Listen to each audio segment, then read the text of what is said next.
faz com a intenção errada, sabe? Então, por exemplo, tem uma parábola, que é a parábola do filho pródigo. Vocês já devem ter ouvido alguma vez na vida, né? É uma parábola bem corriqueira do evangelho, que fala do filho que foi embora, pediu a herança do pai e foi embora. Na mesma parábola, fala do filho que ficou em casa. E o filho que ficou em casa obedecia o pai. Tem um livro do Tim Keller, que é o Deus Pródigo, que fala bem claro sobre o filho velho, o irmão mais velho que ficou em casa. E, cara, o que o filho mais velho fala pro pai? Ele diz, porque quando o filho mais novo volta, né, ele pede a herança, tem festa e tal, ele diz, pai, eu nunca te desobedeci. Então, a princípio, ele é um cara extraordinário. Eu nunca te desobedeci. E tu nunca me desse nenhuma cabrita. O que ele tá dizendo?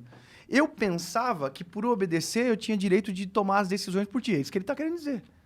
Entende? Então, o que obedece pelas razões erradas não muda nada. No sentido de que quando é só Deus que pode transformar de verdade a natureza do nosso coração. Entendeu? Então, o homem por si só, cara, a gente é mau. A história bíblica diz isso. A gente começa lá no princípio. O erro, entende? Então a gente precisa, cara, precisa do Senhor. E aí você também se responsabiliza muito mais. Por exemplo, eu vou falar pra vocês, eu tô aqui hoje, né? Tem gente orando por mim. Eu orei ontem, eu fui ter o meu momento com o Senhor, eu orei e falei, Senhor, me dá sabedoria do que eu vou falar, guia o meu coração. Falei algumas coisas pro Senhor sobre isso, sobre esse nosso momento. Por quê? Porque o que eu faço aqui repercute ou de maneira positiva ou de maneira negativa. Por quê? Porque não é o Dave. A minha mensagem que eu carrego é muito mais importante do que eu. É muito superior a mim. Entende? Então, como eu carrego uma mensagem e eu sou conhecido pela mensagem que carrego e não pelo nome ou pela imagem, mas pelo que eu carrego, eu tenho que ter muita responsabilidade por isso. Então, por isso que eu digo, o evangelho, cara, ele transforma de verdade quando você permite que ele entre também de verdade no teu coração. Tu conhece o Jordan Peterson? Jordan Peterson, já ouvi falar. Esse foi o cara que acho que teve meio que o trabalho que você representa pra muita galera.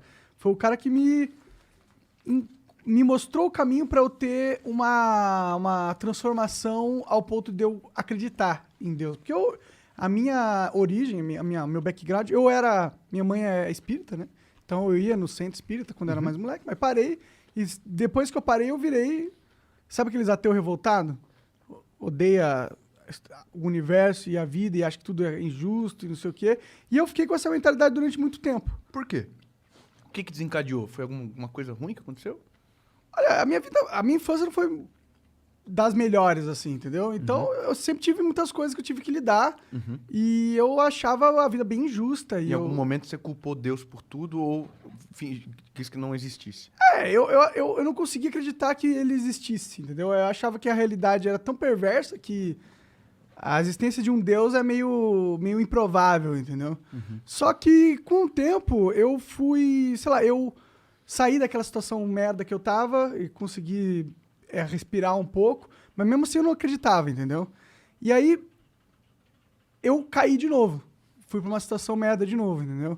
E aí foi nesse momento que eu tive um pouco dessa transformação. E eu atribuo essa transformação a eu ter conseguido sair dessa segunda vez desse buraco que eu tinha me metido, entendeu? E foi o Jordan Peterson que meio que me apresentou a lógica pelo qual eu acredito hoje em Deus. Porque pra mim era muito difícil acreditar em Deus. É aquela questão, você pode até sentir que ele existe, mas precisa na sua mente um caminho racional para você entender como que ele pode existir tanto sofrimento ao mesmo tempo. Como que você pode acreditar que existe um propósito e um bem maior quando você olha para uma terra cheia de gente perversa e de injustiças e maldades. É difícil acreditar, entendeu? A minha perspectiva de análise sobre isso é o contrário. Por haver tanta perversidade, é que existe necessidade de existência de um Deus. Para equilibrar, para mudar as coisas. A necessidade com certeza se prova aí. Mas aí, beleza, a necessidade. Mas a perversidade desse sistema, ele é justamente pela maldade do nosso coração sem o Senhor com a gente. Entendeu? Então, se você olha, por exemplo, todos os problemas que geram todas essas injustiças e calamidades do mundo, elas não foram geradas por Deus. Foram geradas por homens sem Deus. Entendeu? Então é dessa perspectiva que eu analiso. E entendo a análise, porque se você não tem uma apresentação correta a Jesus e você é apresentado primeiro a todo o caos, você não consegue voltar às vezes. Porque a minha mãe falava um monte de coisa, a religião falava um monte de coisa, mas aí eu via as próprias pessoas que falavam essas coisas boas sendo ruins. Cara, isso... Eu vou falar, mano. A maioria das pessoas que tem problema com a fé, não tem problema com Deus. Tem problema com os seus representantes. Tem gente que fala que Jesus é legal, ruim é o fã-clube. Meu Deus do céu. Prega, mano, prega isso aí. Cara, às vezes é o fã-clube. Eu vou te falar uma parada, mano. Eu vou contar uma história. Isso é rapidão. Eu tô vendo um vídeo de uma cantora secular cantando um louvor, certo? Cara, quando eu olhei aquilo, eu falei comigo, mano, glória a Deus, cara, glória a Deus. Falei, mano, que maravilha, que alegria, pô, o evangelho tá chegando, chegou nela e agora tá chegando nas pessoas que acompanham ela. Top. Aí, cara, eu fui ver os comentários. Cara, sabe quem é que tava comentando, arregaçando com a mulher, cara? O fã-clube de Jesus.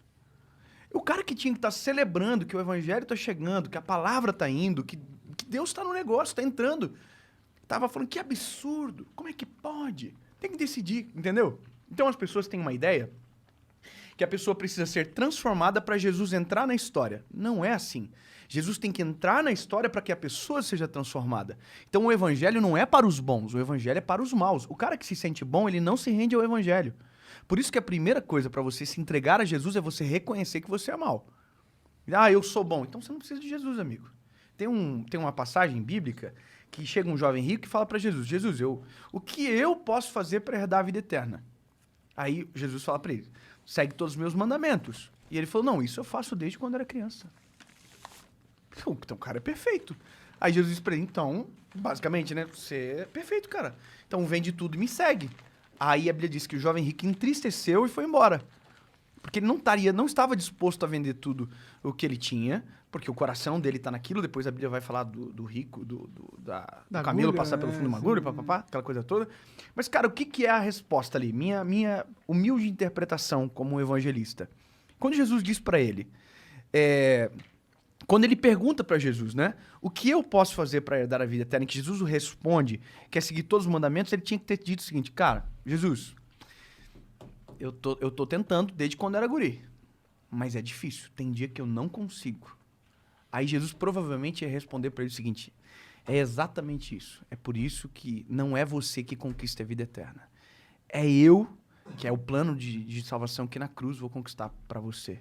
Você não é capaz sozinho. Por isso que a primeira coisa que a gente precisa é reconhecer que nós não somos essa beldade da vida que a gente pensa que a gente é e que parece que só o resto que é mal. Entendeu?